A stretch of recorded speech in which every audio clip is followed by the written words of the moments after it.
where the mind is without fear and the head is held high, where knowledge is free.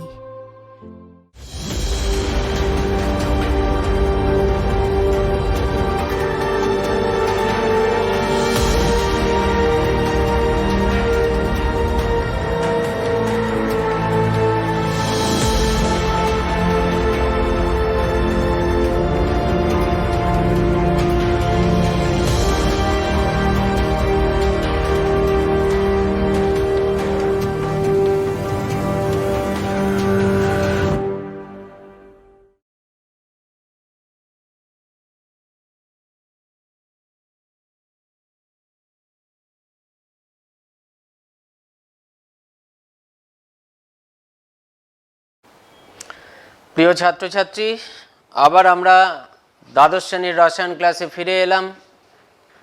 আমরা আগের দিন দ্রবণ চ্যাপ্টারে তরলের বাষ্পচাপ এবং দ্রবণের বাষ্পচাপ সংক্রান্ত রাউল্টের যে সূত্র সেগুলো আমরা আলোচনা করেছিলাম। আজকে আমরা এই চ্যাপ্টারটাকে আরও কন্টিনিউ করে নিয়ে যাব। আমরা ফিরে আসছি পড়াশোনার মধ্যে। আমি সুব্রত সরকার, এসি ইনস্টিটিউশন, মালদা। আজকে আমরা যেখানে যাব সেটা হচ্ছে আইডিয়াল সলিউশন।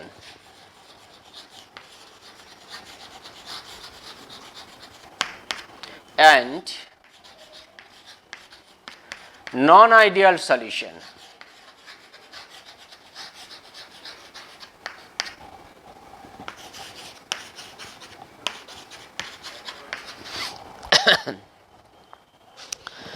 তোমরা বলবে যে আইডিয়াল সলিউশন এবং নন আইডিয়াল সলিউশন বলতে কি বুঝি? আইডিয়াল সলিউশন মানে যখন দুটো তরল পরস্পরের সাথে মিশে গিয়ে একটা দ্রবণ তৈরি করলো। এখানে দ্রাবক এবং দ্রাবক দুটোই উদ্বায়ী। এই জাতীয় তরল দ্রবণের কথা আমরা বলছি। যদি দেখা যায় এই দ্রবণটা যে কোনো উষ্ণতা এবং যে কোনো গাঢ়ত্বে যদি রাউল্টের সূত্র মেনে চলে, তাহলে সেই দ্রবণটাকে আমরা বলবো আইডিয়াল সলিউশন। তাহলে আইডিয়াল সলিউশন বা আদর্শ দ্রবণ হবে তারাই যারা যে কোনো উষ্ণতা এবং গাঢ়ত্বে রাউল্টের সূত্র মেনে চলবে। আমরা তাদেরকেই বলবো আদর্শ যে দ্রবণ। এবার আদর্শ দ্রবণ যে আমরা তৈরি করব, যে কোনো দুটো তরলকে মেশালেই কি আদর্শ দ্রবণ তৈরি হবে? না, সেক্ষেত্রে কিছু ক্রাইটেরিয়া থাকবে। অবশ্যই ক্রাইটেরিয়া থাকবে। সেই ক্রাইটেরিয়াগুলো আমাদের জানতে হবে। যে তরল দুটোকে আমরা মেশাবো, ধরো আমরা ধরে নিচ্ছি আইডিয়াল সলিউশনের ক্ষেত্রে ক্যাপিটাল এ একটা তরল, এ তরল যোগ বি তরল। দুটো তরল যখন, নিশ্চয়ই দুটোই উদ্বায়ী। এবার এই দুটো তরলকে আমরা মিশিয়ে দিয়ে দ্রবণ তৈরি করলাম। দ্রবণটা হলো এ বি।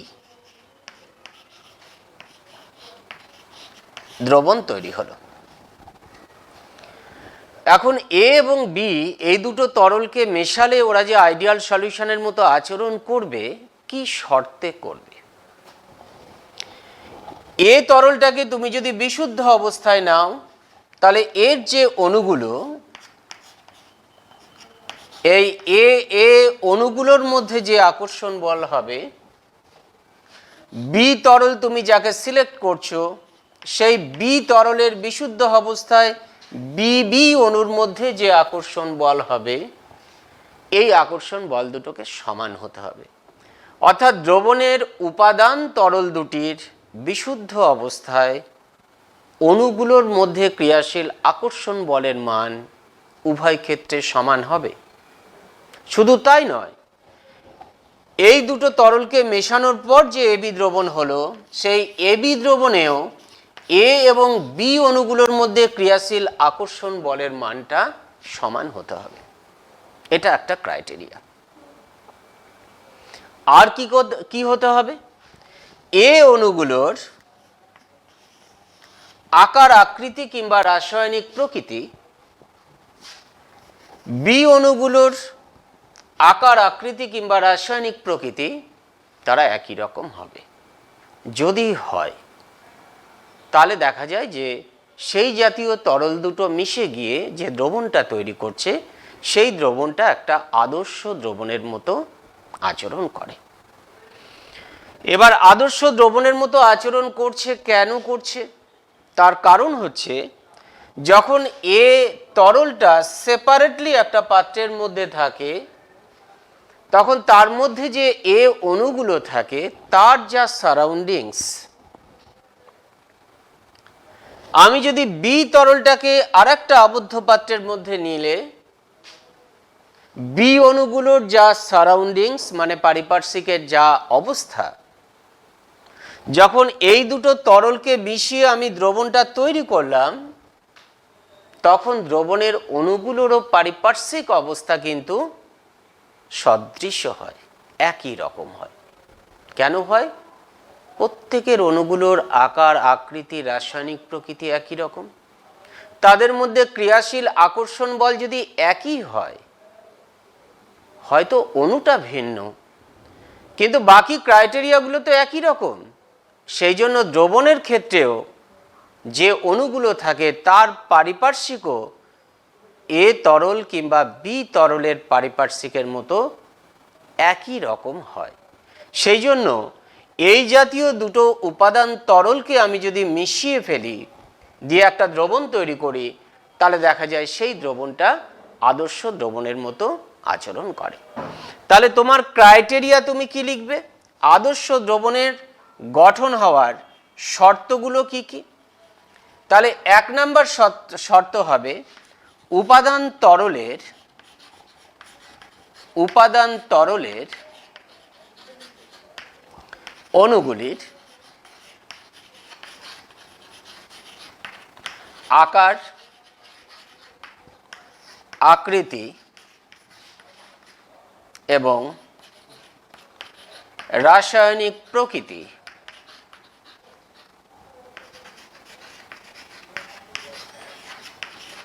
অনুরূপ হবে। এটা একটা ক্রাইটেরিয়া, ফান্ডামেন্টাল একটা পয়েন্ট। আর 2 নম্বর ক্রাইটেরিয়া হচ্ছে একই অণু এবং ভিন্ন অণুগুলির মধ্যে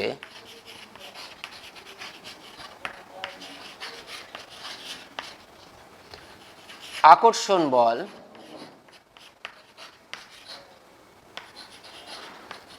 সমান হবে। এই দুটো ক্রাইটেরিয়া যদি ম্যাচ করে তাহলে সেই উপাদান তরল দুটো একটা মিশ্রণের বা একটা দ্রবণের সেই উপাদান তরল দুটোকে তুমি যদি মেশাও, তাদের ক্রাইটেরিয়া যদি এগুলো হয়, তাহলে এরা মিশে গিয়ে যে দ্রবণটা তৈরি করবে সেই দ্রবণটা একটা আদর্শ দ্রবণের মতো আচরণ করবে।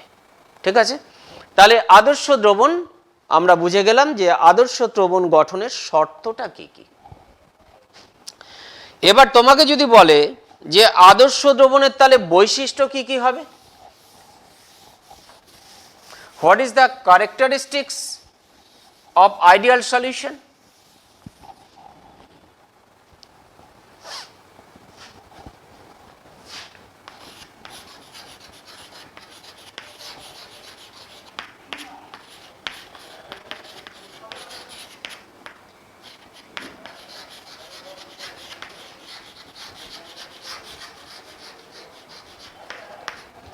very very important এটা যে ক্যারেক্টারিস্টিক্স অফ আইডিয়াল সলিউশন। 3টে ক্যারেক্টারিস্টিক্স আছে। প্রথম ক্যারেক্টারিস্টিক্স হচ্ছে আদর্শ দ্রবণ যে কোনো উষ্ণতা এবং গাঢ়ত্বে রাউল্টের সূত্র মেনে চলবে। রাউল্টের সূত্রটা কি তুমি তো জানো, যে ধরো এ এবং বি দুটো উপাদান তরল, এ তরল যোগ বি তরল। বিশুদ্ধ অবস্থায় এর বাষ্পচাপ ধরো P0 PA0 আর বিশুদ্ধ অবস্থায় এর বাষ্পচাপ ধরো PB0।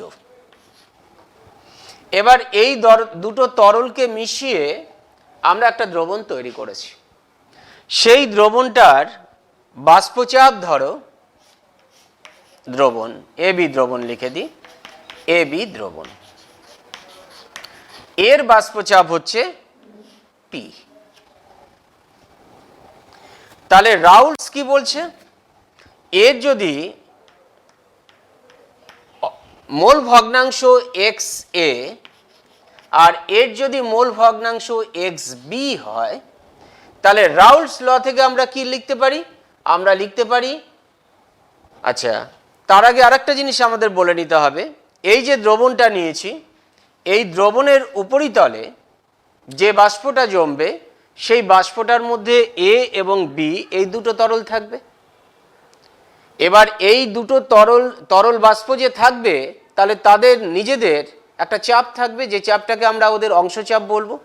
তাহলে AB দ্রবণের ওপরে A তরলের অংশচাপ আমি ধরে নিচ্ছি PA আর B তরলের অংশচাপ হচ্ছে PB।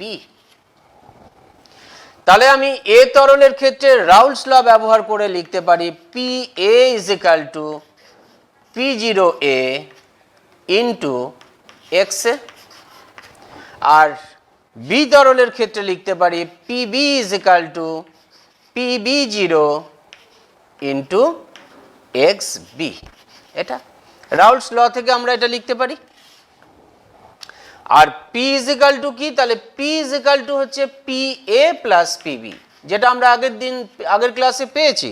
তাহলে P এর জায়গায় তুমি যদি মান বসিয়ে দাও তাহলে P এর মান হচ্ছে PA0 XA plus PB0 into XB, অর্থাৎ এই সূত্রটা মান্য করবে। তাহলে 1 নম্বর ক্যারেক্টারিস্টিক্স হচ্ছে যে একটা দ্রবণ যদি আদর্শ হয় তাহলে সেই দ্রবণটা যে কোনো উষ্ণতা এবং গাঢ়ত্বে রাউলস লটা মেনে চলবে। এটা রাউলস ল, এই লটাকে মেনে চলতে হবে। এই লটাকে যদি মান্য করে তাহলে আমি দ্রবণটাকে বলবো আদর্শ দ্রবণ। একটা ক্রাইটেরিয়া হলো। 2 নম্বর ক্রাইটেরিয়া কি, মুখে বলি, অত লেখার দরকার নেই, তোমরা শুনলেই বুঝতে পারবে। 2 নম্বর ক্রাইটেরিয়া বলছে যে আমরা যখন দুটো উপাদান তরলকে মিশিয়ে দ্রবণটা তৈরি করব, যেহেতু উপাদান তরল দুটোর যদি A আর B দুটো উপাদান তরল হয়, A অণুগুলোর মধ্যে আকর্ষণ বল, B অণুগুলোর মধ্যে ক্রিয়াশীল আকর্ষণ বল এবং AB অণুগুলোর মধ্যে যে আকর্ষণ বল কাজ করে সেই মানটা সমান এবং অণুগুলোর আকার আকৃতি এবং রাসায়নিক প্রকৃতি অনুরূপ হওয়ায় দ্রবণের মধ্যে অণুগুলোর গড় আন্তঃআণবিক দূরত্বটা একই রকম থাকে, কোনো পরিবর্তন হয় না। A তরলের ক্ষেত্রে অণুগুলোর মধ্যে যে পারস্পরিক দূরত্ব, B তরলের ক্ষেত্রে B অণুগুলোর মধ্যে যে পারস্পরিক দূরত্ব, দ্রবণে A আর B যখন মিশিয়ে দেওয়া হলো তখনও ওদের অণুগুলোর মধ্যে পারস্পরিক গড় দূরত্বটা একই থাকার জন্য যখন আমরা A তরল আর B তরলকে মিশিয়ে দ্রবণ তৈরি করি তখন A তরলের যা আয়তন আর B তরলের যা আয়তন সেই দুটো আয়তনের সমষ্টি দ্রবণের আয়তনের সাথে সমান হয়। এটা খেয়াল রাখতে হবে, খুব ফান্ডামেন্টাল একটা পয়েন্ট। তার মানে A তরলের আয়তন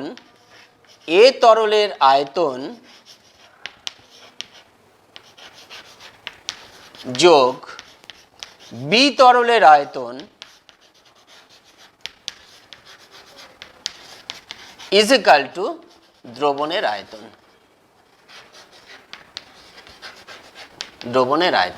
যদি তুমি এ তরল তুমি ধরো নিয়েছো, এ তরল তুমি নিয়েছো 10 সিসি, বি তরল তুমি নিয়েছো 15 সিসি, তাহলে দ্রবণের আয়তন কত হবে? দ্রবণের আয়তন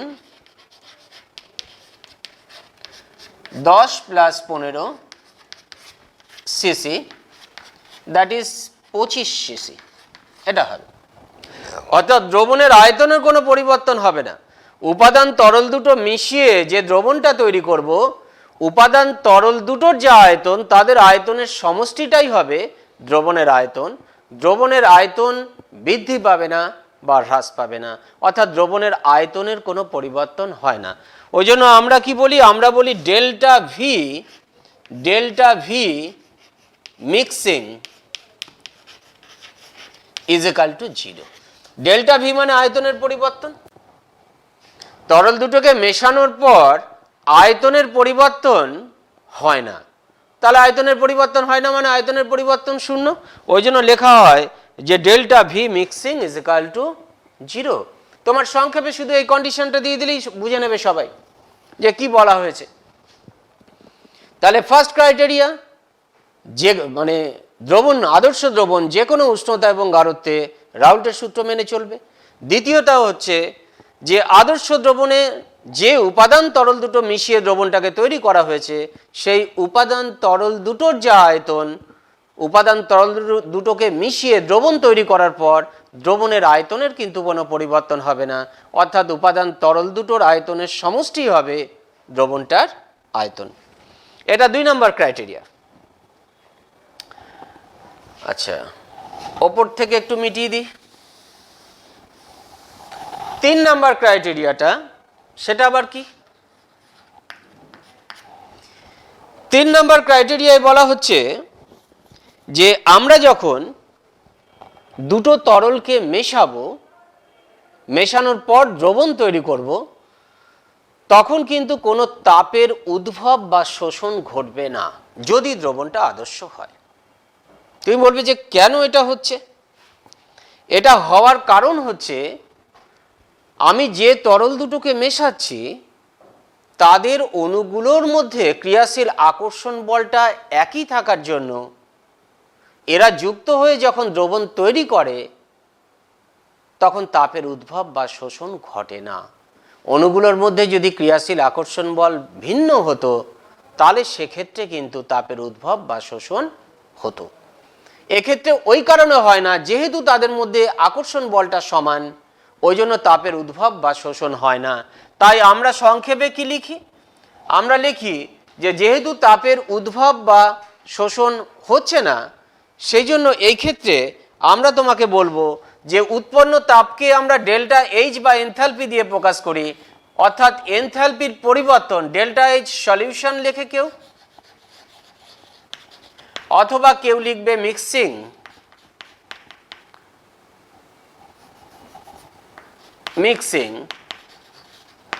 ইজ ইকাল টু 0। তার মানে তাপের কোনো পরিবর্তন হলো না, তাপের পরিবর্তন কত? 0। আমরা সেটাকে প্রকাশ করলাম কিভাবে? ডেল্টা এইচ সলিউশন, দ্রবণ তৈরি করার সময় তাপের পরিবর্তন 0, অথবা আমরা যখন উপাদান তরল দুটোকে মেশালাম, মিক্সিং করলাম, তখন তাপের কোনো পরিবর্তন হয়নি, অর্থাৎ delta H is equal two 0। তাহলে 3টে কন্ডিশন থাকলো, এটা ভালো করে মনে রাখবে। এটাকে আমরা একটু জোর দিলাম, ইনসিস্ট করলাম এই জায়গাগুলোকে, যে আদর্শ দ্রবণ তারাই হবে যারা যে কোনো উষ্ণতা এবং গাঢ়ত্বে রাউল্টস লটাকে মেনে চলবে। 2 নম্বর বললাম যে আমরা যখন আদর্শ দ্রবণ তৈরি করব, যে উপাদান তরল দুটোকে মেশাবো তাদের যে আয়তন হবে, দ্রবণ তৈরি করার পর মিশ্রণের আয়তনও কিন্তু সেই উপাদান তরল দুটোর আয়তনের সমষ্টির সাথে সমান হবে। আর 3য় ক্রাইটেরিয়া বললাম যে উপাদান তরল দুটোকে মিশিয়ে আমরা যখন দ্রবণ তৈরি করব তখন তাপের কোনো রকম উদ্ভব বা শোষণ কিন্তু হবে না। এই 3টে ক্রাইটেরিয়া যদি ফুলফিল হয় তবেই আমরা দুটো তরলকে মিশিয়ে একটা আদর্শ দ্রবণ তৈরি করতে পারবো। তবে কি বেশিরভাগ ক্ষেত্রেই কিন্তু আমরা আদর্শ দ্রবণ পাই না, খুব রেয়ার কিছু কিছু ক্ষেত্রে উৎপন্ন দ্রবণ আদর্শ দ্রবণের মতো আচরণ করে, কিছু কিছু দ্রবণ, বেশিরভাগ ক্ষেত্রেই কিন্তু আমরা আদর্শ দ্রবণ তৈরি করতে পারি না, এটা খেয়াল রাখতে হবে। তাহলে আদর্শ দ্রবণের এক্সাম্পল দিয়ে দিও একটা। একটা এক্সাম্পল হচ্ছে বেনজিন আর টলুইনের দ্রবণ, বেনজিন প্লাস টলুইন, এদের মিশ্রণটা আদর্শ দ্রবণ হিসাবে কাজ করে। আর একটা বলি, ইথাইল ব্রোমাইড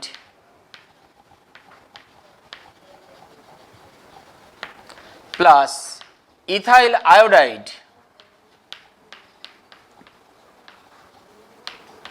ইথাইল আয়োডাইড, এদের মিশ্রণটাও আদর্শ দ্রবণ হিসাবে কাজ করে। আর একটা বলে দিই, 3 number, normal pentane plus normal hexane,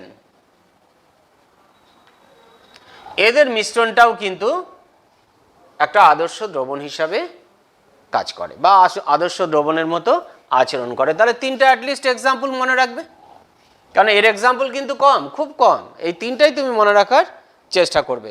তাহলে আমাদের আদর্শ দ্রবণ হয়ে গেল। আমরা এখান থেকেই তোমাকে একটুখানি বলে নিই যে তাহলে এটা মিটিয়ে ফেলেছি তো, নন আইডিয়াল সলিউশনের ক্যারেক্টারিস্টিক্সগুলো কি হবে? এর উল্টোটা হবে। এটাকে শুধু না বাচক করে দিলেই হয়ে গেল। তুমি বলবে কিরকম?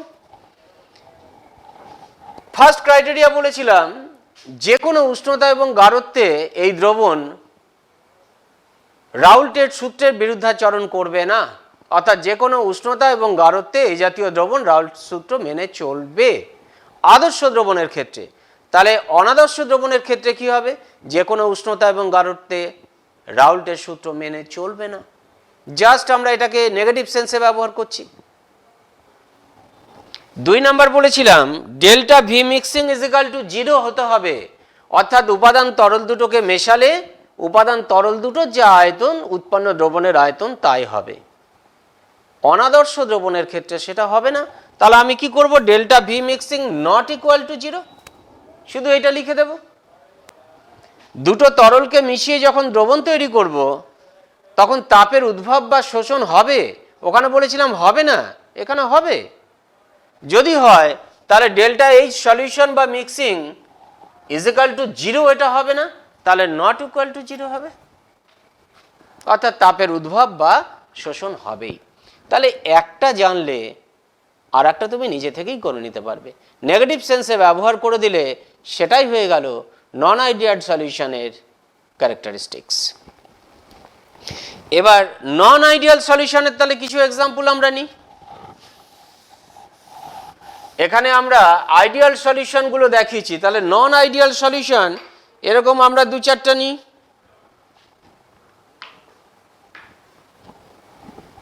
1 নাম্বার, ইথানল প্লাস H2O, এটা হতে পারে বেশিরভাগ। তাই তুমি যে কোনো দুটো তরল নিয়ে নাও, আলটিমেটলি তারা অনাদর্শ দ্রবণের মতোই আচরণ করবে। নাইট্রিক অ্যাসিড জল, 3 নাম্বার নাও, মিথানল জল,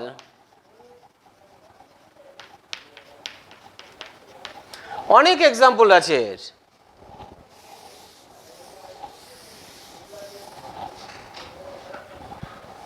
4 নাম্বার, অ্যাসিটোন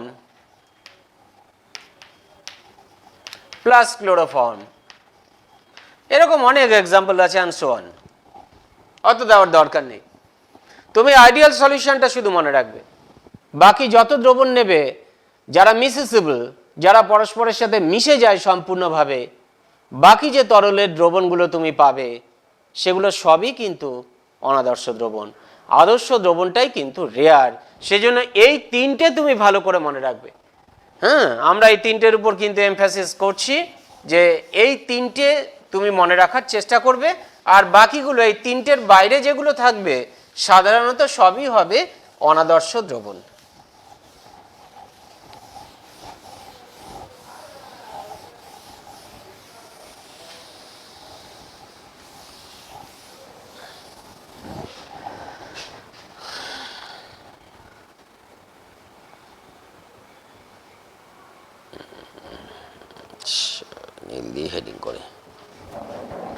এবার আমরা অনাদর্শ দ্রবণ নিয়ে আলোচনা করব একটু। অনাদর্শ দ্রবণের ক্ষেত্রে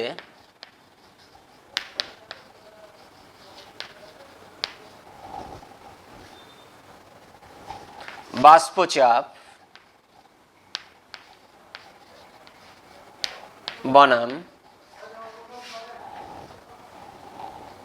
মোল ভগ্নাংশের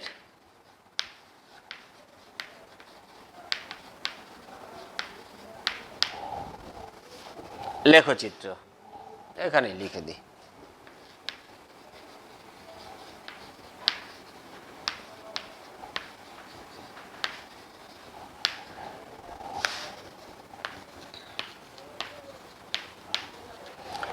আমরা কিন্তু আগের ক্লাসে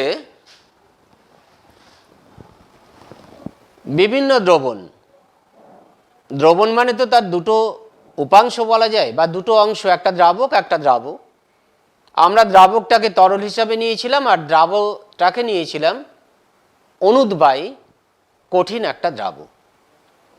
তার ক্ষেত্রে আমরা বাষ্পচাপ বার করেছিলাম রাউলস ল থেকে, এবং যখন উপাদান দুটোই তরল ছিল অর্থাৎ দুটোই উদ্বায়ী প্রকৃতির ছিল, সেক্ষেত্রেও আমরা আগের দিন কিন্তু রাউলস ল থেকে বাষ্পচাপ বনাম মোল ভগ্নাংশের লেখচিত্র কেমন হয়েছিল সেটা কিন্তু দেখিয়েছিলাম। সেটা কি জাতীয় দ্রবণ আমরা বলিনি। আমরা আজকে অনাদর্শ দ্রবণের ক্ষেত্রে দেখব। অনাদর্শ দ্রবণ মানে তাহলে রাউলস ল ম্যাচ করবে না। রাউলস ল মান্য করবে না অনাদর্শ দ্রবণ। তাহলে সেই দ্রবণের ক্ষেত্রে আমার বাষ্পচাপ এবং মোল ভগ্নাংশের লেখচিত্র কীরকম হবে আমরা সেটা একটু দেখার চেষ্টা করব।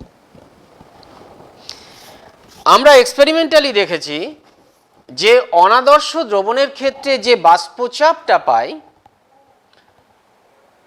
পরীক্ষালব্ধ বাষ্পচাপ, এবং রাউলস ল থেকে আমরা ক্যালকুলেট করে তাত্ত্বিকভাবে যে বাষ্পচাপটা পাই, সেই বাষ্পচাপ দুটো কিন্তু এক হয় না। অনাদর্শ দ্রবণের ক্ষেত্রে আমাদের যে পরীক্ষালব্ধ বাষ্পচাপের মান, সেটা কিন্তু রাউলস ল থেকে প্রাপ্ত বাষ্পচাপের মানের থেকে বেশি কিংবা কম হয়। একই হবে না, কারণ এই দ্রবণটা অনাদর্শ দ্রবণ তো রাউলস ল মান্য করে না। তাহলে রাউলস ল থেকে আমি যে বাষ্পচাপটা পাবো এবং লেখচিত্রে যদি আমি সেটাকে আঁকি, তাহলে দেখব যে রাউলস ল থেকে যে বাষ্পচাপের মান পাওয়া যাচ্ছে লেখচিত্র থেকে, রাউলস ল থেকে আমরা লেখচিত্রে যে বাষ্পচাপের মানটা পাচ্ছি, সেটা পরীক্ষালব্ধ বাষ্পচাপের সাথে কিন্তু ম্যাচ করছে না। তাহলে দুটো হতে পারে। এক হচ্ছে আমি যে অনাদর্শ দ্রবণটা নিয়েছি সেই দ্রবণের বাষ্পচাপটা একটা নির্দিষ্ট উষ্ণতায়, একটা নির্দিষ্ট সংযুতিতে তার যা বাষ্পচাপ হবে, ওই একই সংযুতিতে একই উষ্ণতায় আমি যদি রাউলস ল থেকে দ্রবণের বাষ্পচাপটাকে নিই, তাহলে দেখব যে আমার পরীক্ষালব্ধ বাষ্পচাপটা রাউল্টের সূত্র থেকে প্রাপ্ত বাষ্পচাপের থেকে বেশি হচ্ছে নতুবা কম হচ্ছে। যদি বেশি হয় তাহলে বলবো যে আমার অনাদর্শ দ্রবণটা আদর্শ আচরণ থেকে বিচ্যুত হচ্ছে, এবং তার এই বিচ্যুতিটাকে আমরা বলবো ধনাত্মক বিচ্যুতি। তার মানে কি দাঁড়ালো? মানে দাঁড়ালো একটা দ্রবণের বাষ্পচাপ, পরীক্ষালব্ধ বাষ্পচাপ, বাস্তব বাষ্পচাপ যদি রাউলস ল থেকে তাত্ত্বিকভাবে প্রাপ্ত বাষ্পচাপের থেকে বেশি হয়, তাহলে আমি বলবো দ্রবণটা আদর্শ দ্রবণের আচরণ থেকে বিচ্যুত হয়েছে, এবং তার এই বিচ্যুতিটাকে আমরা বলবো ধনাত্মক বিচ্যুতি। যদি দেখা যায় কোনো দ্রবণের পরীক্ষালব্ধ বাষ্পচাপের মান রাউলস ল থেকে প্রাপ্ত বাষ্পচাপের মানের থেকে কম হচ্ছে, তাহলেও আমরা বলবো দ্রবণটা আদর্শ দ্রবণের আচরণ থেকে বিচ্যুত হয়েছে, এবং তার এই বিচ্যুতিটাকে আমরা তখন বলবো ঋণাত্মক বিচ্যুতি। তাহলে অনাদর্শ দ্রবণ কখনোই রাউলস ল মান্য করবে না। কাজেই অনাদর্শ দ্রবণের ক্ষেত্রে দ্রবণের বাষ্পচাপ রাউলস ল থেকে প্রাপ্ত বাষ্পচাপ অপেক্ষা বেশি হতে পারে। যদি বেশি হয় তার এই বিচ্যুতিটাকে বলবো ধনাত্মক বিচ্যুতি, আর যদি কম হয় তাহলে তার এই বিচ্যুতিটাকে আমরা বলবো ঋণাত্মক বিচ্যুতি। তাহলে এই দুটো টার্ম এবার তোমাকে বুঝতে হবে যে এই ধনাত্মক বিচ্যুতি আমরা বুঝে গেছি যে রাউলস ল থেকে প্রাপ্ত বাষ্পচাপের থেকে যদি আমার পরীক্ষালব্ধ বাষ্পচাপটা বেশি হয় বিচ্যুতিটা ধনাত্মক বিচ্যুতি, আর যদি কম হয় তাহলে বিচ্যুতিটা ঋণাত্মক বিচ্যুতি। তাহলে ধনাত্মক বিচ্যুতির কারণটা কি? তাহলে এখানে আমরা লিখি ধনাত্মক বিচ্যুতির কারণ।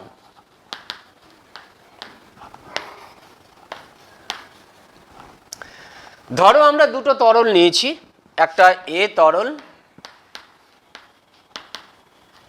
আর একটা নিয়েছি আমরা বি তরল। এই দুটো তরলকে আমরা মিশিয়ে দ্রবণ তৈরি করেছি এবি। এবি একটা দ্রবণ আমরা তৈরি করেছি। তাহলে এই দ্রবণটা আদর্শ দ্রবণ নয়। আদর্শ দ্রবণ হলে তো রাউলস ল মান্য করবে, এ মান্য করছে না। তাহলে এটা একটা অনাদর্শ দ্রবণ, কারণ এই তরলের অণুগুলোর রাসায়নিক প্রকৃতি এর রাসায়নিক প্রকৃতি ভিন্ন। এই অণুগুলোর আকার আকৃতি এই অণুগুলোর আকার আকৃতির সাথে সমান নয়। এই অণুগুলোর মধ্যে ক্রিয়াশীল আকর্ষণ বল এই অণুগুলোর মধ্যে ক্রিয়াশীল আকর্ষণ বল ভিন্ন। তাহলে আদর্শ দ্রবণ তৈরি করতে পারে না। তাহলে এটা একটা অনাদর্শ দ্রবণ। এই দ্রবণটার ক্ষেত্রে কখন আমি ধনাত্মক বিচ্যুতি দেখতে পাবো? না, ধনাত্মক বিচ্যুতি তখনই দেখতে পাবো যদি দেখা যায় এ অণুগুলোর মধ্যে ক্রিয়াশীল আকর্ষণ বল বি অণুগুলোর মধ্যে যে ক্রিয়াশীল আকর্ষণ বল এদের থেকে যদি এ বি এই অণুগুলোর মধ্যে ক্রিয়াশীল আকর্ষণ বল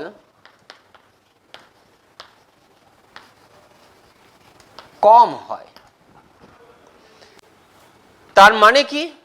এদের মধ্যে ক্রিয়াশীল আকর্ষণ বল এদের মধ্যে যা ক্রিয়াশীল আকর্ষণ বল এদের মধ্যে আকর্ষণ বল যা, যখন এই দুটো তরলকে মিশিয়ে দিয়ে দ্রবণ তৈরি করলাম, দ্রবণে যে দুটো ভিন্ন তরলের অণুগুলো আছে তাদের মধ্যে ক্রিয়াশীল আকর্ষণ বল এদের থেকেও কম।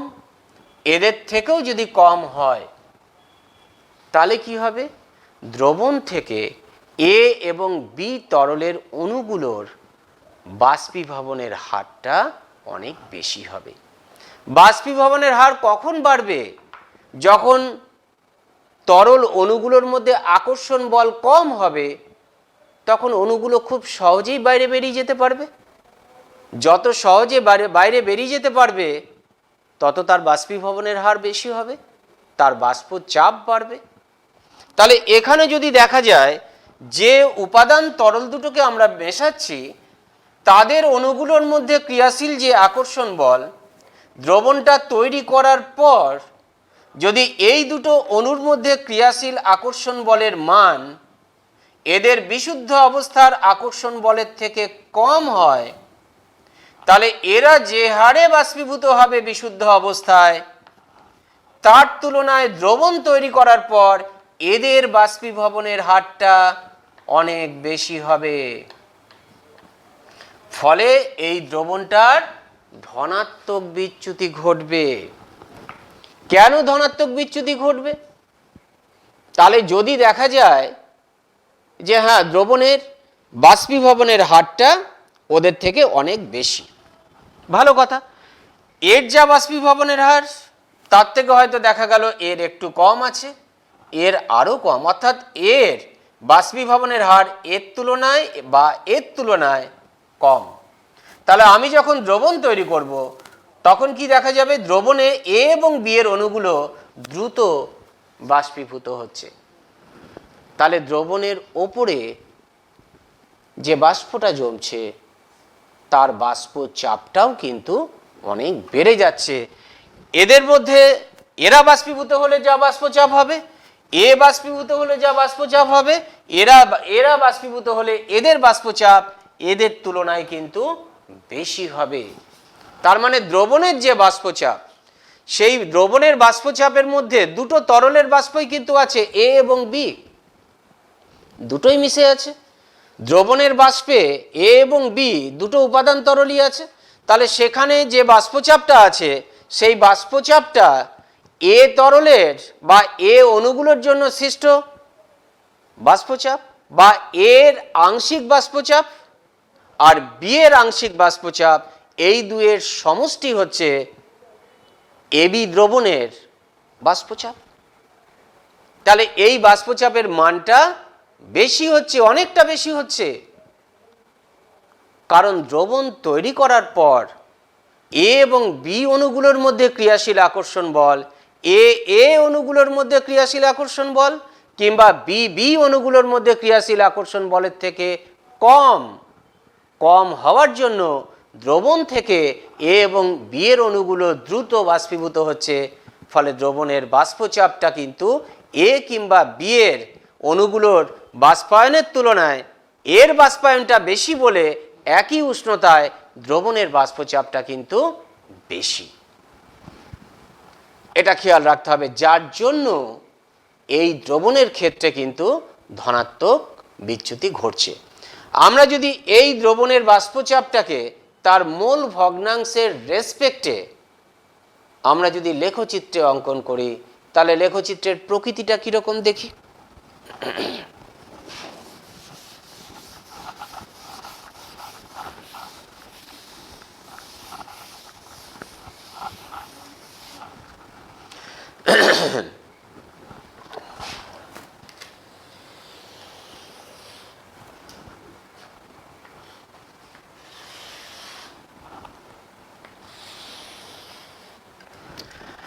এদিকে বাষ্পচাপ দিলাম,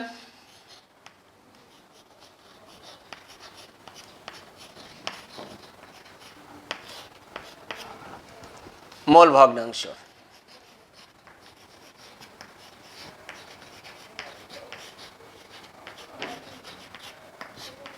মোল ভগ্নাংশ।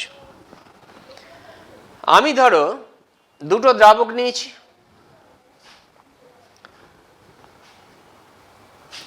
দুটো উপাদান তরল, একটা দ্রাবক একটা দ্রাবক, একটা এ তরল নিয়েছি একটা বি তরল নিয়েছি। আমরা এ তরলের মোল ভগ্নাংশকে এক্স এ দিয়ে প্রকাশ করছি, আমরা বি তরলের মোল ভগ্নাংশকে এক্স বি দিয়ে প্রকাশ করছি। তাহলে এক্স এ প্লাস এক্স বি অলওয়েজ 1, কারণ দুটো তরলের মোল ভগ্নাংশের সমষ্টি কিন্তু সবসময় 1 হয়। অর্থাৎ যে কোনো একটা উপাদান তরলের মোল ভগ্নাংশের পাল্লা কিন্তু সবসময় 0 to 1 এই পাল্লার মধ্যে থাকবে, কারণ এর মান 0 থেকে 1 পর্যন্ত যে কোনো হতে পারে। ঠিক একই রকম ভাবে বি তরলের ক্ষেত্রে তার মোল ভগ্নাংশের মানও কিন্তু 0 থেকে 1 এই পাল্লার মধ্যে থাকে। ওই জন্য আমরা লেখচিত্রে এই যে ভূমিটাকে আমরা মোল ভগ্নাংশ দিয়ে প্রকাশ করি, তার মান দেখো এ তরলের ক্ষেত্রে আমি কি লিখব, আমি x a is equal two 1 নিলাম এখানে, তাহলে এক্স বিটাকে নিব এদিকে 0, কারণ এদের সমষ্টি সবসময় 1 হবে। তাহলে এখানে x a is equal to আমি নিব 0, তাহলে x b is equal to হচ্ছে আমার 1। এই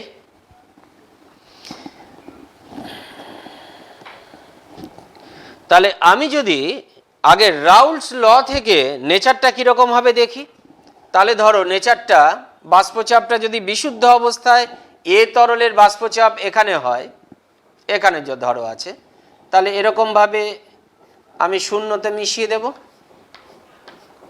এরকম। তাহলে এটা এ তরলের বাষ্পচাপ রেখা। আমি যদি বিশুদ্ধ অবস্থায় এ তরলটা নিই, তাহলে রাউলস ল থেকে আমি এটা পাবো, এই বাষ্পচাপ রেখাটা। আমি যদি বি তরলের ক্ষেত্রে নিই,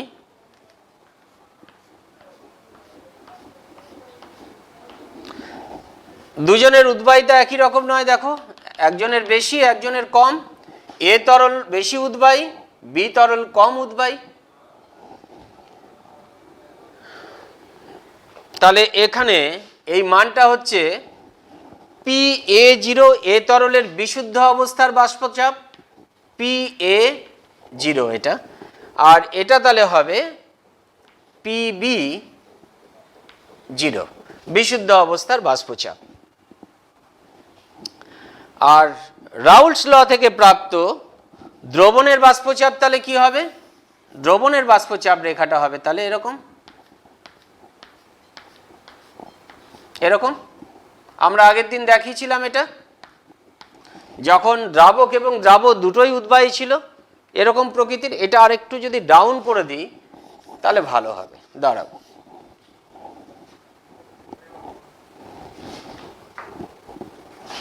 এখানে নেই, ওখানে দেখালেও কোনো অসুবিধা নেই, আমরা একটু নিচু করে দিলাম, ডাউন করে দিলাম, এটার উদ্বায়িতা আরো কম, তাহলে এখানে PB0টা চলে এলো, এরকম করলাম। তাহলে আমার দ্রবণের বাষ্পচাপ রেখাটা হবে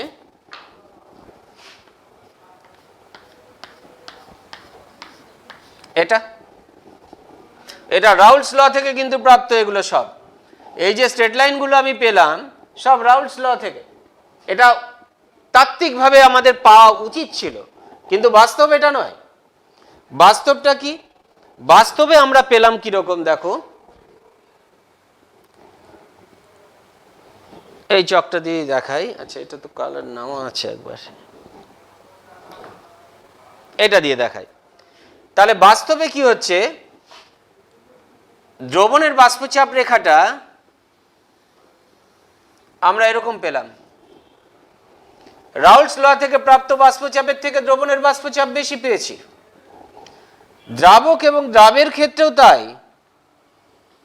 রাউল্টস ল থেকে যেটা পেয়েছি তার থেকে বেশি। এটা হলো আমার পরীক্ষালব্ধ বাষ্পচাপ রেখা। তাহলে দেখো রাউল্টস ল থেকে প্রাপ্ত, এটা কার? এটা বি তরলের, এই স্ট্রেট লাইনটা রাউল্টস ল থেকে প্রাপ্ত বাষ্পচাপ রেখা। কিন্তু পরীক্ষালব্ধ বাষ্পচাপ রেখা এইটা উত্তল প্রকৃতির। এটা দেখো এ তরলের বাষ্পচাপ রেখা, রাউল্টস ল থেকে প্রাপ্ত বাষ্পচাপ রেখা, কিন্তু আমরা যেটা পেয়েছি পরীক্ষালব্ধ বাষ্পচাপ রেখা কিরকম, এইটা। আমরা দ্রবণের রাউল্টস ল থেকে বাষ্পচাপ রেখা পেয়েছি এটা, কিন্তু প্রকৃত বাষ্পচাপ পেয়েছি পরীক্ষালব্ধ বাষ্পচাপ হচ্ছে আমার এটা। তাহলে অনাদর্শ দ্রবণের ক্ষেত্রে আমি যদি বাষ্পচাপ বাড়াম মোল ভগ্নাংশ লেখচিত্র আঁকি, তাহলে লেখচিত্রের প্রকৃতিটা হবে এই রকম।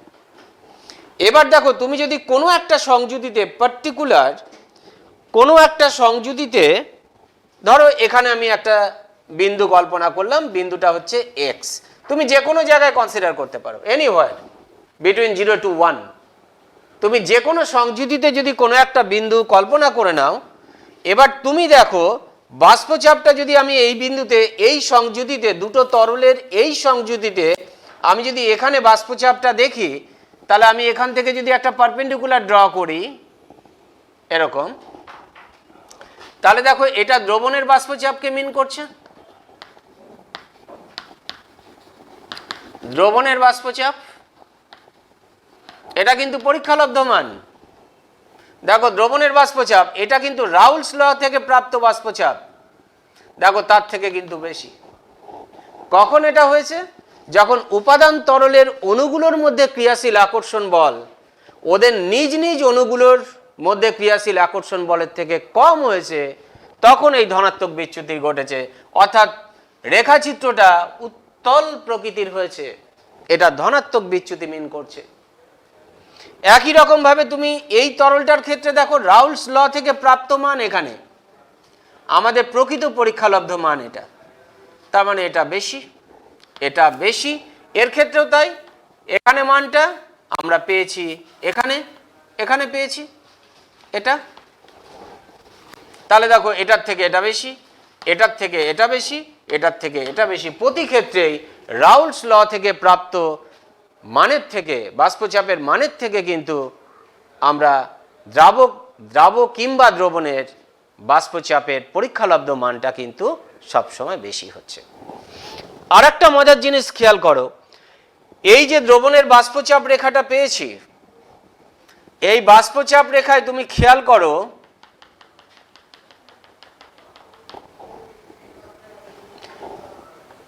এই বিন্দুটা কিন্তু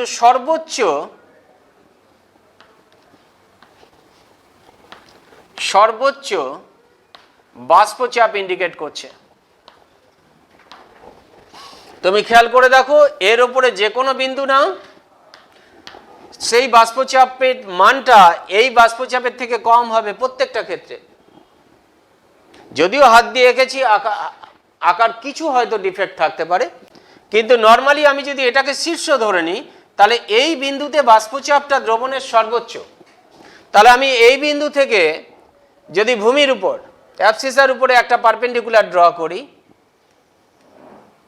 তাহলে এখানে আমি দ্রবণের একটা সংযুতি পাবো এই জায়গাটায়। এটাকে আমি ওয়াই বলে একটা বিন্দু চিহ্নিত করলাম।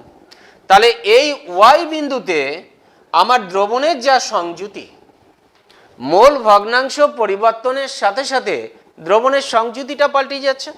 তাহলে দ্রবণের এই যে পার্টিকুলার সংযুতি, এই ওয়াই বিন্দুতে দ্রবণের যা সংযুতি, সেই সংযুতিতে দ্রবণের বাষ্পচাপ কিন্তু সর্বাধিক। আর দ্রবণের বাষ্পচাপ যদি সর্বাধিক হয়, তাহলে ওই বিন্দুতে ওই সংযুতির দ্রবণের স্ফুটনাঙ্কটা সব থেকে কম হবে।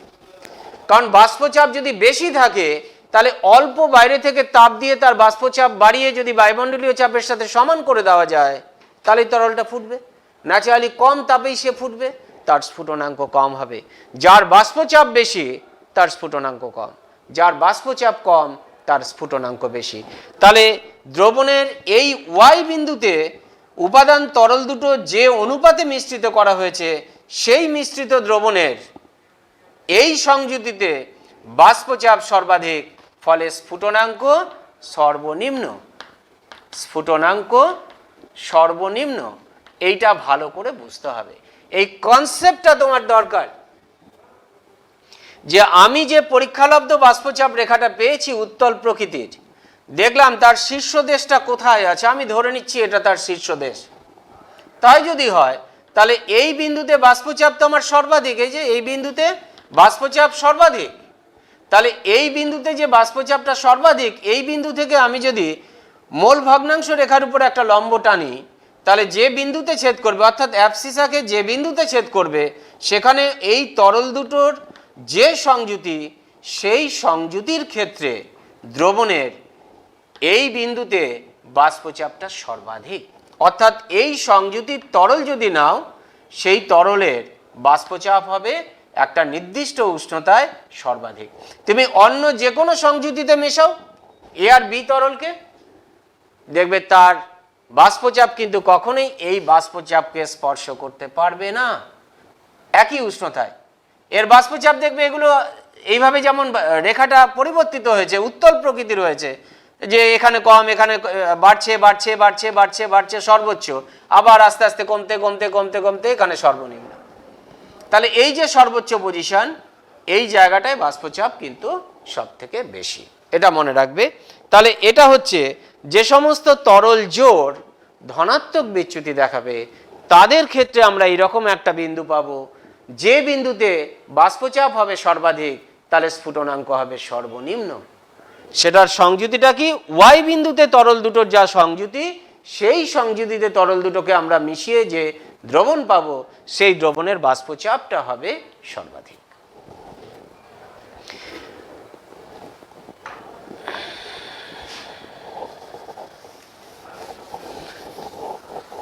আচ্ছা, এবার একটা এক্সাম্পল দিই, স্পেসিফিক এক্সাম্পল ধনাত্মক বিচ্যুতির।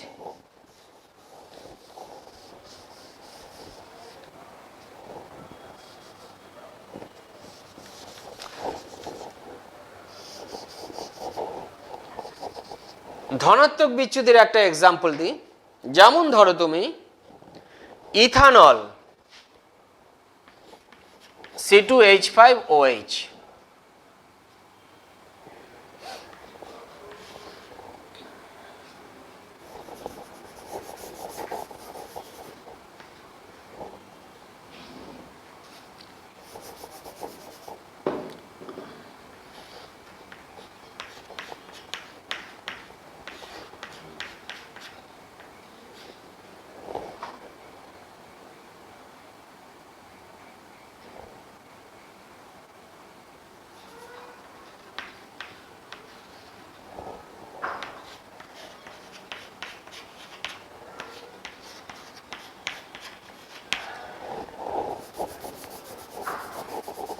ধরো C2H5OH নিয়েছি, ইথানল প্লাস CH3CO,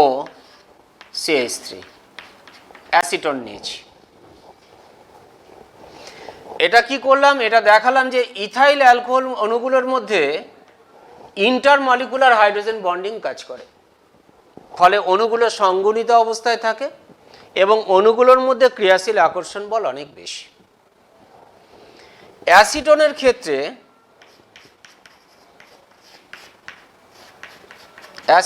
ক্ষেত্রে এটা নেগেটিভ, এটা পজিটিভ। পোলারাইজেশনটা দেখালাম। তাহলে কি হবে, এখানে একটা ডাইপোল জেনারেট করেছে, তাহলে দুটো অণুর মধ্যে একটা ডাইপোল ডাইপোল ইন্টারাকশন কাজ করে। তাহলে এই অণু দুটোর মধ্যে আকর্ষণ বল হাইড্রোজেন বন্ডিং এর জন্য, এখানে ডাইপোল ডাইপোল ইন্টারাকশনের মধ্যে দিয়ে অণুগুলোর মধ্যে আকর্ষণ বল কাজ করছে। তাহলে এই ক্ষেত্রে আকর্ষণ বলটা, হাইড্রোজেন বন্ডিং এর ক্ষেত্রে আকর্ষণ বলটা অনেক বেশি। তার মানে ইথাইল অ্যালকোহল ইটসেলফ তার অণুগুলোর মধ্যে ক্রিয়াশীল আকর্ষণ বল অ্যাসিটনের অণুগুলোর মধ্যে ক্রিয়াশীল আকর্ষণ বলের থেকে বেশি। তাহলে দুটো যৌগের অণুগুলোর ক্ষেত্রে তুমি যদি আকর্ষণ বল বিবেচনা করো, তাহলে ইথাইল অ্যালকোহল অণুগুলোর মধ্যে হাইড্রোজেন বন্ডিং থাকায় এই ক্ষেত্রে অণুগুলোর মধ্যে ক্রিয়াশীল আকর্ষণ বল অ্যাসিটনের ক্ষেত্রে ক্রিয়াশীল আকর্ষণ বলের থেকে বেশি। এবার আমি যখন এদের দুজনকে মিশিয়ে দিচ্ছি, ওরা যখন মিশে গেল, তখন মিশ্রণ প্রক্রিয়ায় কি হবে, এই অ্যাসিটনের অণুগুলো ইথাইল অ্যালকোহল অণুর মাঝখানে ওদের আন্তঃআণবিক ব্যবধানে ঢুকে যায়। আন্তঃআণবিক ব্যবধানে ঢুকে গেলে হাইড্রোজেন বন্ডিংটা ব্রেক করে যায়। হাইড্রোজেন বন্ডিং যখন ব্রেক করে গেল, যখন অণুগুলোর এই ইথাইল অ্যালকোহল অণুর মাঝখানে অ্যাসিটন অণু ঢুকে যাচ্ছে, তখন অ্যালকোহল এবং অ্যাসিটোন অণুর মধ্যে যে আকর্ষণ বল, সেই আকর্ষণ বল ইথাইল অ্যালকোহলের মধ্যে ইথাইল অ্যালকোহলের অণুগুলোর মধ্যে ক্রিয়াশীল আকর্ষণ বল কিংবা অ্যাসিটোন অণুগুলোর মধ্যে ক্রিয়াশীল আকর্ষণ বলের থেকে কিন্তু কমে যায়। ফলে এই জাতীয় দ্রবণের ক্ষেত্রে ইথাইল অ্যালকোহল এবং অ্যাসিটোন অণুর বাষ্পীভবনের হারটা অনেক বেড়ে যায়। ফলে এই জাতীয় দ্রবণের ক্ষেত্রে আমরা ধনাত্মক বিচ্যুতিটা দেখতে পাই। এরকম আরও এক্সাম্পল আছে, তোমরা দেখবে বই। আমি একটা এক্সাম্পল নিয়ে আলোচনা করে দিলাম, কারণ এখানেতে এত আলোচনা করা সম্ভব নয়, সংক্ষিপ্ত টাইম, সেই টাইমের মধ্যে তোমাকে দেখাতে হবে। তাহলে এবার আমরা চলে যাব ঋণাত্মক বিচ্যুতির মধ্যে। ঋণাত্মক বিচ্যুতির কারণটা আমরা জানার চেষ্টা করি আগে, তারপর একটা এক্সাম্পল নিয়ে আবার বুঝবো এবং লেখচিত্র অঙ্কন করব।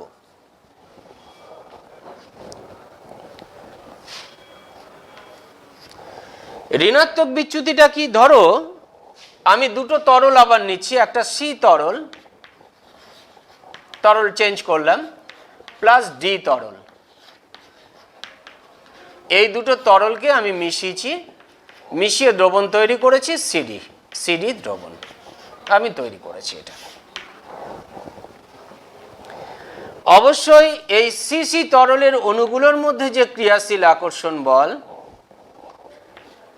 ডিডি অণুগুলোর মধ্যে যে ক্রিয়াশীল আকর্ষণ বল, তার তুলনায় সিডি অণুগুলোর মধ্যে ক্রিয়াশীল আকর্ষণ বল বেশি। তাহলে আমি এখানে লিখে রাখলাম আকর্ষণ বল বেশি। তাহলে আকর্ষণ বল যদি বেশি হয়, তাহলে এরা যে হারে এদের বাষ্পীভবন ঘটবে, তার থেকে ধীরে ধীরে এর বাষ্পীভবন ঘটবে। তাহলে আমি যখন সি আর ডি মিশিয়ে দ্রবণ তৈরি করলাম, তখন এই সি আর ডি অণুগুলোর মধ্যে ক্রিয়াশীল আকর্ষণ বলের মানটা বেশি হওয়ার জন্য এর বাষ্পীভবনের হারটা কমে গেছে। তাহলে দ্রবণের উপরিস্থিত বাষ্পচাপ তার মান কিন্তু রাউলস ল থেকে প্রাপ্ত মানের থেকে কমে যাবে। রাউলস ল থেকে প্রাপ্ত মানের থেকে কমে যাবে। তাহলে সেক্ষেত্রে আমার লেখচিত্রটা কিরকম হবে আমরা দেখি সেটা। এই কমে যাওয়াটাকে আমরা বলছি আদর্শ আচরণ থেকে তাহলে বিচ্যুত হলো। এই কমে যাওয়াটাকে আমরা বলছি ওই জন্য ঋণাত্মক বিচ্যুতি, বেড়ে যাওয়াটাকে আমরা বলছি ধনাত্মক বিচ্যুতি।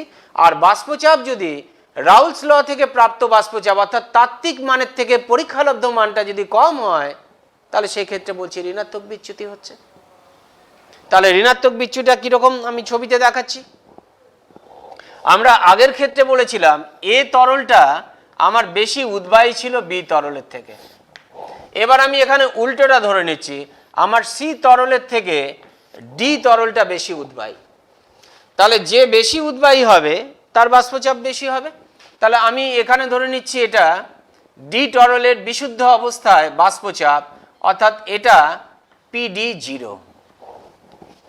আর আমি এখানে ধরে নিচ্ছি এটা সি তরলের বিশুদ্ধ অবস্থার বাষ্পচাপ পিসি 0। তাহলে আমার লেখচিত্রটা কিরকম হবে, আমি যদি রাউলস ল থেকে প্রাপ্ত লেখচিত্রটা নিই,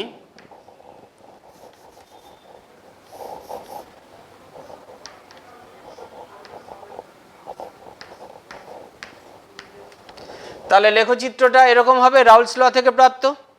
তাহলে এখানে নিয়ে নিই প্রথমে সিটা, তাহলে x c is equal to তাহলে এখানে 0, এক্স ডি তাহলে 1। ও এখানে তো পিডি 0 করেছি, তাহলে পিডি 0 করা মানে তাহলে এখানে হবে এক্স ডি 1, তাহলে এটা এক্স সি 1 হবে, এখানে সি এখানে যেহেতু আছে এটা 1 হবে, এটা 0 হবে, এখানে এক্স সি হবে 0। হ্যাঁ, তাহলে এক্স ডি হবে এখানে 1। আর এটার নেচার আমরা দেখাই, তাহলে হলুদ, আচ্ছা হলুদ দিয়ে দ্রবণটা দেখাবো, এটা দিয়ে দেখাই।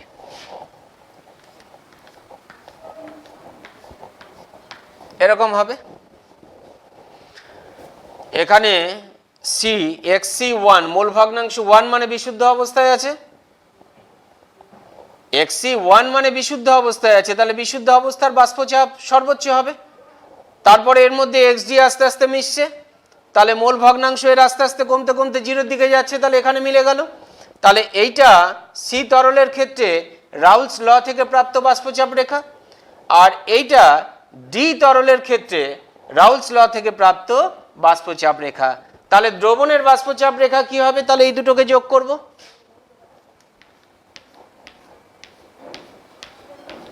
তাহলে এটা দ্রবণের বাষ্পচাপ রেখা, এটা রাউলস ল থেকে প্রাপ্ত রেখাগুলো এরকম। কিন্তু আমাদের বাস্তবটা কি হচ্ছে, আমাদের বাস্তবটা হচ্ছে তাহলে দেখো এবার সবটি কমে যাচ্ছে। তাহলে এইটার ক্ষেত্রে হবে দেখো এরকম এরকম, এটার ক্ষেত্রে হবে এরকম, দ্রবণের ক্ষেত্রে হবে এরকম। তাহলে প্রত্যেকটা মানই কিন্তু দেখো এটা পিসির বাষ্পচাপ রেখা, এই যে পিসি রাউলস ল থেকে প্রাপ্ত বাষ্পচাপ রেখা এটা। এবার আমাদের পরীক্ষালব্ধ দেখো সি এর ক্ষেত্রে বাষ্পচাপ রেখাটা এরকম কমে গেছে। আবার এইটা হচ্ছে ডি এর ক্ষেত্রে আমাদের রাউলস ল থেকে প্রাপ্ত বাষ্পচাপ রেখা, পরীক্ষালব্ধ বাষ্পচাপ রেখা এটা অবতল প্রকৃতির। আর দ্রবণের ক্ষেত্রে বাষ্পচাপ রেখা এটা, তার ক্ষেত্রে আমাদের পরীক্ষালব্ধ বাষ্পচাপ রেখা ধরো এটা। এবার আমি যদি কোনো একটা পার্টিকুলার বিন্দুতে, আমি ধরো এই বিন্দুতেই আবার আমি বাষ্পচাপ রেখাগুলো তুলনা করব, পরীক্ষালব্ধ বাষ্পচাপ রেখা এবং রাউলস ল থেকে প্রাপ্ত বাষ্পচাপ আমি এটা তুলনা করব। তাহলে আমি এই বিন্দু থেকে যদি লম্ব টানি, তাহলে এইভাবে লম্বটা বিভিন্ন রেখাকে টাচ করবে। তাহলে এটা হচ্ছে রাউলস ল থেকে প্রাপ্ত বাষ্পচাপ দ্রবণের এই সংযুতিতে, এটা রাউলস ল থেকে প্রাপ্ত বাষ্পচাপ দ্রবণের। কিন্তু প্রকৃত বাষ্পচাপ কোনটা? এটা প্রকৃত বাষ্পচাপ, পরীক্ষালব্ধ বাষ্পচাপ এটা। তাহলে রাউলস ল থেকে প্রাপ্ত বাষ্পচাপ থেকে কম। আবার আমি কালার পাল্টাই, তাহলে বোঝা যাবে। এটার ক্ষেত্রে দেখো, এটা হচ্ছে রাউলস ল থেকে প্রাপ্ত বাষ্পচাপ। আচ্ছা, আমি প্রকৃত মানটাকে গোল করে দিই, তাহলে চিনতে সুবিধা হবে। এটা প্রকৃত মান, এটা রাউলস ল থেকে প্রাপ্ত মান। তাহলে প্রকৃত মান কোনটা? এইটা মার্ক করে দিলাম, এইটা। তাহলে এটা প্রকৃত মান, তাহলে রাউলস ল থেকে প্রাপ্ত মানের থেকে কমে গেছে। আবার তৃতীয়টা দেখো, এটা তো নিয়েছি, নীলটা নিই। তৃতীয়টা হচ্ছে দেখো, এটা হচ্ছে রাউলস ল থেকে প্রাপ্ত বাষ্পচাপ, কিন্তু আমি প্রকৃত পেয়েছি এটা। তাহলে সব ক্ষেত্রে দেখো কালার আলাদা করা আছে, তুমি চিনতে বুঝতে পারবে যে এটা রাউলস ল থেকে প্রাপ্ত বাষ্পচাপ, এটা প্রকৃত বাষ্পচাপ। এটা রাউলস ল থেকে প্রাপ্ত বাষ্পচাপ, এটা প্রকৃত বাষ্পচাপ। এটা রাউলস ল থেকে প্রাপ্ত বাষ্পচাপ, এটা প্রকৃত বাষ্পচাপ। সবই কিন্তু দেখো কমে গেছে। এই যে কমে গেল, তার মানে আদর্শ আচরণ থেকে বিচ্যুত হলো। তাহলে এই বিচ্যুতিটা কমে যাওয়ার জন্য যে বিচ্যুতি, সেটা ঋণাত্মক বিচ্যুতি। ওই জন্য আমরা এই বিচ্যুতিটাকে বলেছি ঋণাত্মক বিচ্যুতি। এবং পার্টিকুলার একটা দ্রবণের সংযুতিতে আমরা যদি বিচার করি, তাহলে আমরা দেখতে পেলাম যে প্রত্যেকটা ক্ষেত্রে রাউলস ল থেকে প্রাপ্ত যে বাষ্পচাপ, পরীক্ষালব্ধ বাষ্পচাপ, তার থেকে কিন্তু কম আছে। এবং মজার বিষয় দেখো, এই যে লেখচিত্রগুলো আমি পাচ্ছি, দেখো দ্রবণের ক্ষেত্রে আমার পরীক্ষালব্ধ বাষ্পচাপ রেখা এটা। এই পরীক্ষালব্ধ বাষ্পচাপের তুমি খেয়াল করো, এই বিন্দুটায়, এই বিন্দুটা থেকে আমি যদি অ্যাবসিসের উপরে একটা পারপেন্ডিকুলার ড্র করি, তাহলে যে বিন্দুটায় ছেদ করছে এখানে, আমি এই বিন্দুটাকে মার্ক করছি ওয়াই হিসাবে, এটাকে এক্স হিসাবে, এটাকে ওয়াই হিসাবে ট্রিট করলাম। তাহলে এই ওয়াই বিন্দুতে দেখো দ্রবণের বাষ্পচাপ কিন্তু সব থেকে কম। দ্রবণের বাষ্পচাপ যদি এখানে সব থেকে কম হয়, তাহলে বাষ্পচাপ কম মানে স্ফুটনাঙ্ক সর্বোচ্চ। তাহলে এখানে এই কথাটা লিখে দিই, বাষ্পচাপ সব থেকে কম। তাহলে এই বিন্দুতে, ওয়াই বিন্দুতে দ্রবণের বাষ্পচাপ সব থেকে কম, আর বাষ্পচাপ সব থেকে কম মানে স্ফুটনাঙ্ক সর্বোচ্চ। স্ফুটনাঙ্ক সর্বোচ্চ। অর্থাৎ এই সংযুতিতে, দ্রবণের এই সংযুতিতে, অর্থাৎ এই সংযুতিতে তুমি যদি সি আর ডি তরলকে মেশাও, তাহলে ওই মিশ্রণটার স্ফুটনাঙ্ক হবে সব থেকে বেশি। অন্য যে কোনো সংযুতিতে তুমি যদি মেশাও, তাহলে যা স্ফুটনাঙ্ক পাবে বা যা তুমি বাষ্পচাপ পাবে, এই ওয়াই বিন্দুর এই সংযুতিতে তুমি যদি দ্রবণটাকে মেশাও, তাহলে দেখবে এর স্ফুটনাঙ্ক কিন্তু সব থেকে বেশি হবে। বাকি যে কোনো সংযুতিতে এই দ্রবণটার স্ফুটনাঙ্ক কিন্তু এর থেকে কম হবে। এটা তোমাকে খেয়াল রাখতে হবে। খুব ফান্ডামেন্টাল জিনিস এবং খুব মজার জিনিস। এটা বুঝতে পারলে তোমার ভীষণ ভালো লাগবে। এখান থেকেই আমার আর একটা কনসেপ্ট আসবে, ছবিটা আমি মিটাচ্ছি না ওই জন্য। সেটা হচ্ছে অ্যাজিওট্রপিক মিশ্রণ, অ্যাজিওট্রপিক মিক্সচার। অ্যাজিওট্রপিক মিক্সচার,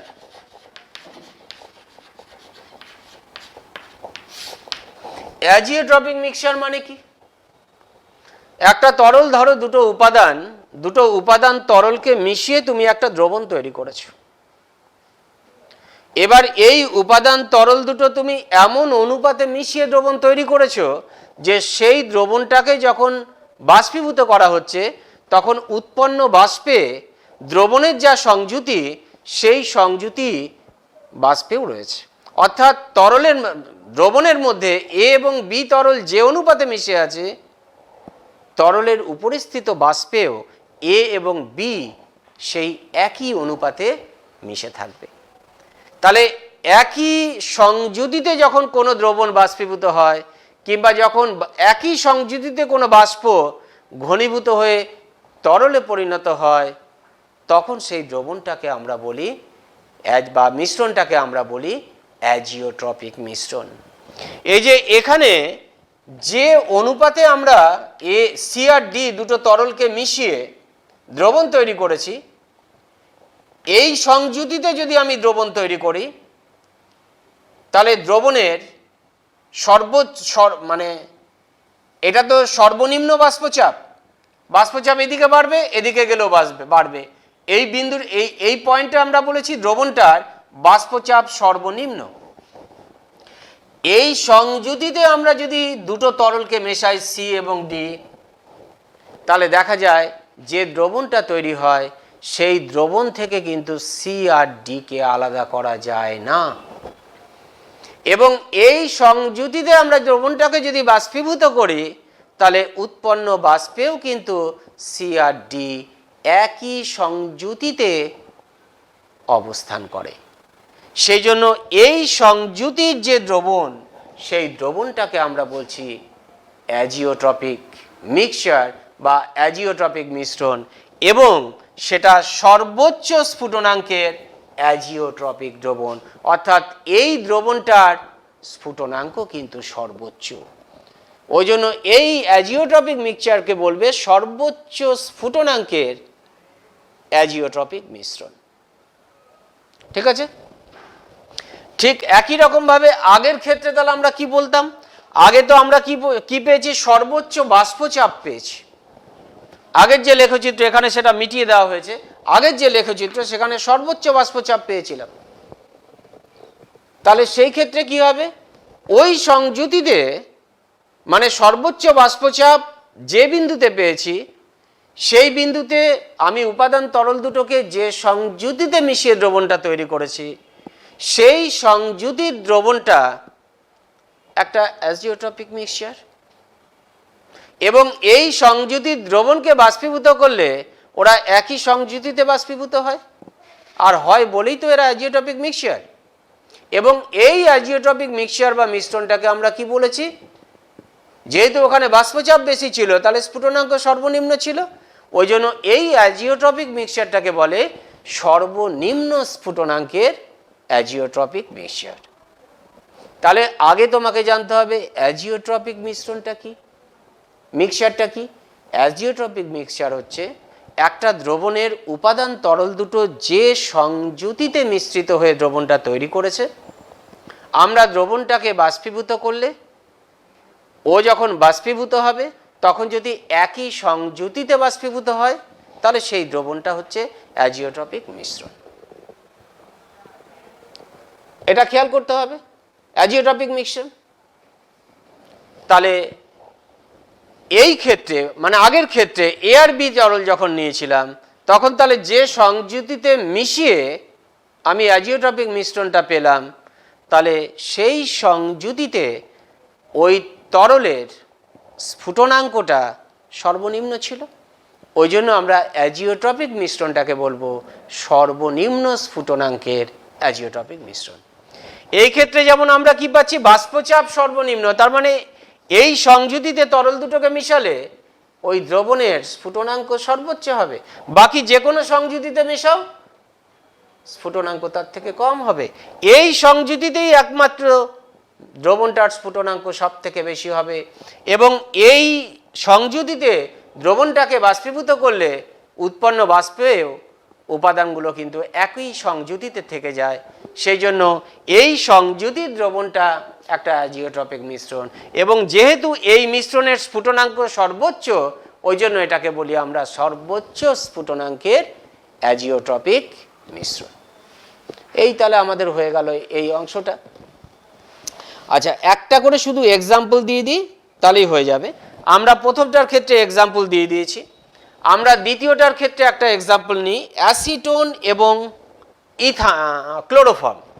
অ্যাসিটোন আর ক্লোরোফর্মের এক্সাম্পল দিয়ে আমরা শেষ করব। দেখো, অ্যাসিটোন তার গঠন হচ্ছে এটা, আর ক্লোরোফর্ম তার গঠন হচ্ছে এইরকম, CH Cl3। এটা আমি এটা কি দেখালাম, আমি দেখালাম অ্যাসিটোন যখন পৃথক থাকে CH3 CH3 ডাবল বন্ড, তাহলে এর অণুগুলোর মধ্যে ক্রিয়াশীল আকর্ষণ বল যা ক্লোরোফর্ম, এই অণুগুলোর মধ্যে যা ক্রিয়াশীল আকর্ষণ বল তার তুলনায় এর ক্ষেত্রে ক্রিয়াশীল আকর্ষণ বল বেড়ে গেছে। কেন বেড়ে গেছে? Due to hydrogen bonding, hydrogen bonding এর জন্য হয়ে গেছে। তাহলে এই অণুগুলোর মধ্যে ক্রিয়াশীল আকর্ষণ বল এর থেকে বা এর থেকে বেশি, তার ফলে কি হবে? এই দ্রবণের ক্ষেত্রে বাষ্পীভবনের হারটা কমে গেল। বাষ্পীভবনের হার যদি কমে যায় বাষ্পচাপ কমে যাবে। তাহলে এই দ্রবণের ক্ষেত্রে রাউলস ল থেকে দ্রবণের যা বাষ্পচাপ, পরীক্ষালব্ধ বাষ্পচাপের মান তার থেকে কম, ফলে এই দ্রবণের ক্ষেত্রে তুমি ঋণাত্মক বিচ্যুতি পাবে। এটা খেয়াল রাখবে।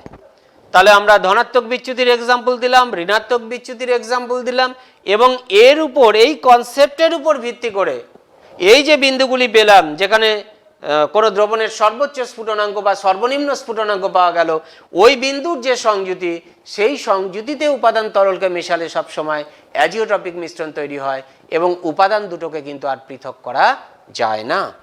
যেমন একটা এক্সাম্পল তোমাকে দিই, সর্বনিম্ন স্ফুটনাঙ্কের অ্যাজিওট্রপিক মিশ্রণের একটা এক্সাম্পল, জল আর ইথানল।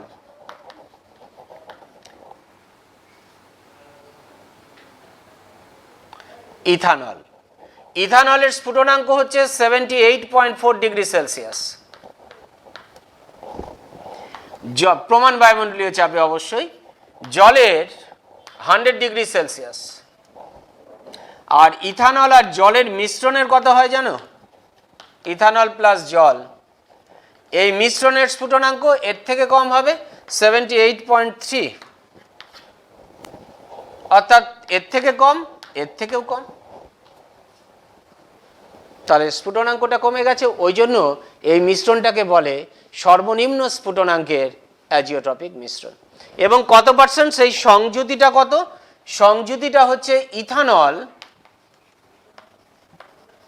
ইথানল তুমি নিবে 95.6%, আর জল তুমি নেবে তাহলে 4.4%। এগুলো একটু দেখে নিবে তুমি, তোমার বইয়ে দেখবে এই এক্সাম্পলগুলো আছে। হ্যাঁ, এই এক্সাম্পলগুলো আছে, এরকম একটা এক্সাম্পল দেখে রাখবে। আর সর্বোচ্চ স্ফুটনাঙ্ক বিশিষ্ট যদি একটা তরল তুমি নিয়ে নাও, জল বা নাইট্রিক অ্যাসিড তুমি যদি নিয়ে নাও, নাইট্রিক অ্যাসিড HNO3, তার স্ফুটনাঙ্ক হচ্ছে তোমার 86 ডিগ্রি সেলসিয়াস। আর জল তো আমরা জানি প্রমাণ বায়ুমণ্ডল হিসাবে সবগুলোই তাই, 100 ডিগ্রি সেলসিয়াস। আর